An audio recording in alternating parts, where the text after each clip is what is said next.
American president Donald Trump ഇന്നലെ രാത്രി മുതലേ പറയുന്നുണ്ട്, I may do it, I may not do it. ഞാൻ ചെയ്യാതിരിക്കാം, അതായത് ഇറാനിൽ കയറി ആക്രമിക്കുന്നത് സംബന്ധിച്ച്. പക്ഷെ കാര്യങ്ങളൊന്നും അത്ര അനുകൂലമല്ല. കാരണം അമേരിക്കയുടെ യുദ്ധവിമാനങ്ങൾ മുഴുവൻ ഇസ്രായേലിൻ്റെ ഇറാൻ്റെ അടുത്തേക്ക് പറന്നുകൊണ്ടിരിക്കുകയാണ്. 2 വിമാനവാഹിനി യുദ്ധക്കപ്പലുകൾ ഏതാണ്ട് അടുത്ത് എത്തിക്കഴിഞ്ഞു. ഏതാണ്ട് 60 മറ്റേ വിമാനവാഹിനി കപ്പലിലെ യുദ്ധവിമാനങ്ങളുണ്ട്. എല്ലാം ഇതാണ് ബസ്റ്റർ ബോംബുകൾ വരുന്നു എന്നുള്ള റിപ്പോർട്ടുകളുണ്ട്. ഇതൊക്കെ വെച്ചുകൊണ്ട് ഒരു അമേരിക്ക കയറി ആക്രമിക്കാനുള്ള സാധ്യത തള്ളിക്കളഞ്ഞുകൂടാ. അതുമാത്രമല്ല, ഇന്നലെ നമ്മൾ ഏറ്റവും കൂടുതൽ ചർച്ച ചെയ്തതാണ് പാകിസ്ഥാന്റെ സൈനിക മേധാവിക്ക് എല്ലാ പ്രോട്ടോക്കോളും ലംഘിച്ചുകൊണ്ട് അമേരിക്കൻ പ്രസിഡന്റ് വിരുന്നു കൊടുക്കുന്നു.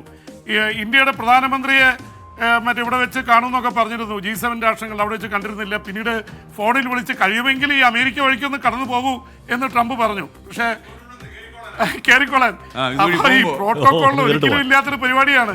മുൻകൂട്ടി തീരുമാനിച്ച് ചർച്ച ചെയ്ത് ഉദ്യോഗസ്ഥലത്ത് ചെയ്യുന്ന എത്രയോ മാസം കൊണ്ടാണ് ഒരു വിസിറ്റ് നടക്കുന്നത്.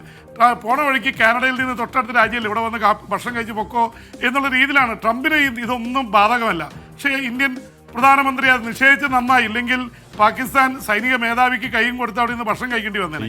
കാരണം അങ്ങനെ ഒരു സംഭവം ഇല്ല. സാധാരണ രാഷ്ട്രപതിമാര് പ്രസിഡന്റുമാരെയാണ് കാണുന്നത്.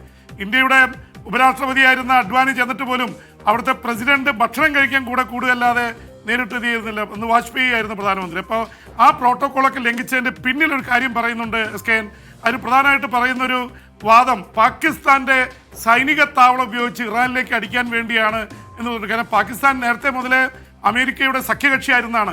എന്ന് മാത്രമല്ല, ഒരു പുതിയ സംഭവം ഉണ്ടായിരിക്കുന്നത് പാകിസ്ഥാനും ഇറാനും അതിർത്തി പങ്കിടുന്ന രാജ്യങ്ങളാണ്.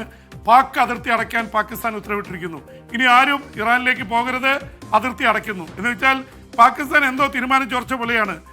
അസീം മുനീറിനെ സംബന്ധിച്ചിടത്തോളം സേനാ മേധാവിക്ക് അവിടുത്തെ ട്രംപിന്റെ മക്കളുമായി മുനീറിന്റെ മക്കൾക്ക് ബിസിനസ് ഉണ്ടെന്ന് പറയുന്നത്. എന്തായാലും അവർ തമ്മിലുള്ള ബന്ധം ഗാഢമാണ്.